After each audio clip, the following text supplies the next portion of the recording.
মই ছ'চিয়েল মিডিয়াত বা নিউজতে পাই আছোঁ যে তেওঁৰ আজি কিবা 19 দিনত তেওঁলোকে তেওঁৰ যোনটো এটা অনশনত কৰি আছে আৰু দিল্লী হাইকোৰ্টে কিবা এটা ভাৰ্ডিক্ট দিছে যে ফ'ৰ্চফুলি ফাষ্টিংটো ভাঙিবলৈ। আৰু ময়ো ক'ব বিচাৰিছোঁ যে এই চৰকাৰখন আমাৰো এটা দিনত আমাৰো যেতিয়া চৰকাৰ আছিল, আন্না হাজাৰে ডাঙৰীয়াই যেতিয়া এটা আন্দোলন কৰিছিলে যন্ত্ৰ মন্তৰত 2011-12 চন যদি মোৰ ভুল নহয়, তেতিয়া কিন্তু আমাৰ চৰকাৰ তেতিয়া গৈছিলে, চৰকাৰ প্ৰতিনিধি গৈ পেলাই তেওঁলোকক কথা সুধিছিলে যে কি হৈছে কি নাই।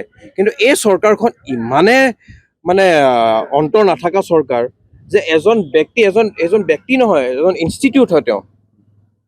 তেওঁৰ ওপৰত আমাৰ ইণ্ডিয়াত চিনেমা বনাইছে, তাত 3 Idiots বুলি যোনখন চিনেমা তেওঁৰ ওপৰতে চিনেমাখন। এই মানুহজনে 18-19 দিন ধৰি একো খোৱা নাই। এই চৰকাৰখনৰ প্ৰতিনিধি এজন যাব লাগে নে নালাগে? যি ফেচবুক বা ছ'চিয়েল মিডিয়াত আমি দেখা পাই আছোঁ যে তেওঁ য'ত প্ৰতিবাদ কৰি আছে আমাৰ যন্ত্ৰ মন্তৰত, তাত বৰষুণ দি আছে, ত্ৰিপাল আঁতৰাই দি আছে, পুলিচে গৈ পেলাই মানুহৰ আধাৰ কাৰ্ড চেক কৰি আছে।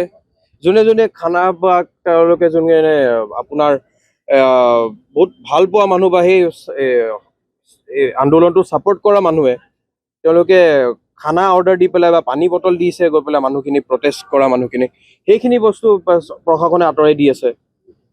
এই চৰকাৰখন একো কাৰণে নহয়, অকল আদানী আম্বানীক কেনেকৈ সন্তুষ্ট কৰিব পাৰি আৰু কেনেকৈ নিজে ঘৰখন বনাই পেলাই বেলেগৰ ঘৰ ভাঙিব পাৰি, সেইটোৰে চৰকাৰ হয়। তেওঁ অকল ৱাংচুক ডাঙৰীয়া হওক বা আৰু ডাঙৰ মানুহ যোনে হওক, তেওঁলোকৰ কথা একো নাই। তেওঁলোকৰ বিৰুদ্ধে থকা মানুহ তেওঁলোকে ভাল নাপায়। কিন্তু আমাৰ চৰকাৰ থাকোঁতে আমি গৈছিলোঁ, সেইটো এটা মানৱতা এটা স্বাৰ্থত আমি যাওঁ। আমাৰ চামগুৰিৰ ৰাইজে 1,08,000 ভোটত মোক জিকাই পঠাইছে গুৱাহাটীৰ দিছপুৰলৈ। আমাৰ তাত একো সলনি নহয়।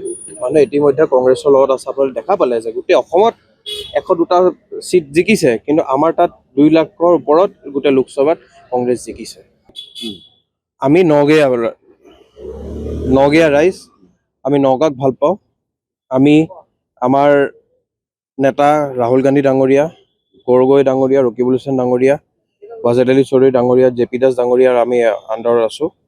তেওঁলোকে যি ডিচিশ্যন দিয়ে, যাকে প্ৰাৰ্থী দিয়ে, এজন মই বিধায়ক হিচাপেও নহয়, এজন কংগ্ৰেছ ৱৰ্কাৰ হিচাপেও মই কৈছোঁ, তেওঁক আমি জিকাই পেলাই আমি দিল্লীলৈ পঠাবলৈ পৰা চেষ্টা কৰিম। আপোনাৰ বস্তুটো হৈছে যে ভোটাৰ হিচাপে যেনেকৈ আপোনাৰ এটা সদায় ৰাজনীতিটো চলি আছে, সেই ৰাজনীতিটো কেনেকৈ আঁতৰাব পাৰি চৰকাৰৰ লগত কথা পাতি বা আমাৰ যোনখিনি এক্সপাৰ্টখিনি আছে, কিয় আমিও নতুনকৈ আহিছোঁ, নতুন বস্তু শিকি আছোঁ, আৰু কেনেকৈ কি ডিভাইজত আনি আমি কথা পাতিব পাৰি সেইখিনি মই চেষ্টা কৰি আছোঁ।